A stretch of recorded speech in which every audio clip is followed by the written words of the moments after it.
بسم اللہ الرحمن الرحیم۔ آپ صلی اللہ علیہ وآلہ وسلم نے فرمایا، تمہارا مال وہ ہے جو تم نے آگے بھیج دیا، یعنی اللہ کی راہ میں خرچ کر کے اللہ کے ہاں محفوظ کر لیا ہو، اور تمہارے وارث کا مال وہ ہے جو تم نے پیچھے چھوڑا۔ حدیث نبوی۔ جس شخص کو یہ بات پسند ہو کہ اللہ اسے قیامت کے دن کی سختیوں اور مشکلات سے نجات دے، تو اسے چاہیے کہ تنگ دست مقروض کو مہلت دے یا معاف کر دے۔ حدیث نبوی۔ اللہ کے ذکر اور قرآن کی تلاوت کو لازم کر لو، کیونکہ یہ آسمان میں تمہارے لیے باعث رحمت اور زمین میں تمہارے لیے ذکر خیر کا باعث ہے۔ حدیث نبوی۔ جو شخص یہ چاہتا ہے اس کا رزق بڑھ جائے اور اس کی عمر لمبی ہو جائے، تو اسے چاہیے کہ وہ صلہ رحمی کرے، یعنی رشتہ داری جوڑے۔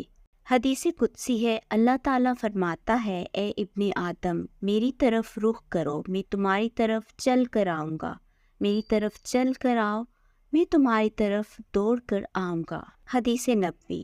قیامت کے دن جب مصیبتوں پر صبر کرنے والوں کو بدلہ دیا جائے گا، تو صحت مند لوگ تمنا کریں گے کہ کاش دنیا میں ہماری کھالیں کینچیوں سے کاٹ دی جاتی تاکہ ہمیں ان جیسا بدلہ مل سکے۔ حدیث نبوی۔ سب سے افضل ہجرت یہ ہے کہ تم اس چیز کو چھوڑ دو جسے اللہ عز و جل ناپسند کرتے ہیں۔ حدیث نبوی۔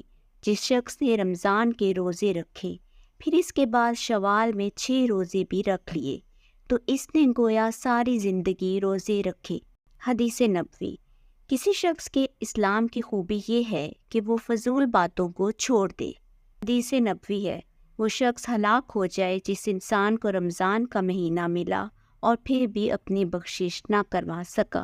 حدیث قدسی ہے، اللہ پاک فرماتا ہے کہ انسان کا ہر نیک عمل خود اسی کے لیے ہے، مگر روزہ کہ وہ خاص میرے لیے ہے اور میں ہی اس کا بدلہ دوں گا۔ حدیث نبوی ہے، سب سے زیادہ پاکیزہ کمائی آدمی کے ہاتھ کی کمائی اور ہر صاف ستھری تجارت ہے۔ حدیث نبوی۔ جو شخص اللہ کو راضی کرنے کے لیے ایک دن کا روزہ رکھے اور پھر اسی روزے کی حالت میں مر جائے، تو ایسا شخص جنت میں ضرور جائے گا۔ حدیث نبوی۔ اپنی نفل نماز اپنے گھروں میں پڑھا کرو، انہیں قبرستان نہ بناؤ۔